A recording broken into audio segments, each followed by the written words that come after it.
दोस्तों, रामगढ़ नामक गांव में एक बहुत ही बड़ा व्यापारी था जिसका नाम था रमेश। वह गांव के लोगों से अनाज खरीदकर बड़े दामों में बेचता था। उस गांव के सभी किसानों का अनाज वही व्यापारी खरीदता था और बड़े दामों पर बड़े शहरों में जाकर बेचता था। वह अपने साथ महेश को भी रखता था ताकि उसका काम आसान हो सके, लेकिन महेश के पास उतनी बुद्धि नहीं थी। वह व्यापारी जहाँ भी जाता था महेश को अपने साथ लेकर जाता था और महेश ही उस गाँव के सभी किसानों को बोलता था कि अनाज ठेकेदार के पास दे देना।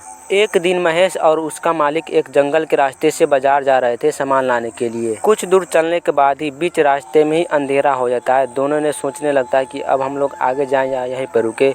कुछ देर तक वहीं पर रुकने के बाद वह आगे की ओर चलने लगता है। कुछ दूर आगे चलने के बाद उसे एक फिर जंगल से पार होकर जाना पड़ता था। वह जंगल बहुत ही घना था और वह जंगल के रास्ते से जाने लगता है। वह व्यापारी महेश से बोलता है कि देखो, पेड़ पर चढ़कर यहाँ पर कोई है तो नहीं। महेश उस पेड़ पर चढ़कर के देखा तो उसे कुछ नहीं दिखाई दिया, लेकिन कुछ देरों बाद वहाँ से बहुत सारे गुंडों लोग जाने लगा, जिसको देखकर महेश और उसका मालिक दोनों डर गया।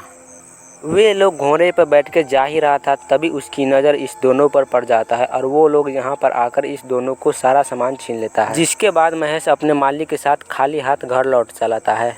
घर आते ही महेश का मालिक उसे बहुत डांटता है, लेकिन महेश ने कुछ नहीं बोला, इसलिए वह अपने काम पर रख लिया। एक दिन उसके दरवाजे पर एक साधु आया भीख मांगने के लिए, लेकिन महेश उसे उल्टा सीधा कहकर के वहाँ से भगा दिया। महेश उस गांव के किसी भी लोगों से अच्छे व्यवहार से बात नहीं करता था। एक दिन उसका मालिक उसे चश्मे धोने के लिए देता है, तो महेश उस कल पे जाकर राख से चश्मे को साफ कर देता है, जिसके बाद चश्मे बहुत खराब हो जाता है। एक दिन वह व्यापारी बहुत गुस्से में आकर महेश को अपने दुकान से बाहर कर देता है, जिसके बाद महेश अपने गाँव में इधर उधर घूमने लगता है, लेकिन उसे कोई काम नहीं देता था। पूरे गांव में घूमने के बाद उसे कोई काम नहीं दिया, इसीलिए वह लकड़ी काटने का काम शुरू किया। उसको पेड़ पर चढ़ने नहीं आता था, लेकिन जैसे तैसे कुछ लकड़ियों को काटकर बाजार में बेचते थे, जिससे उसे कुछ पैसा मिल जाता था और वह उसी पैसों से अपने घर के लिए सामान ले जाता था।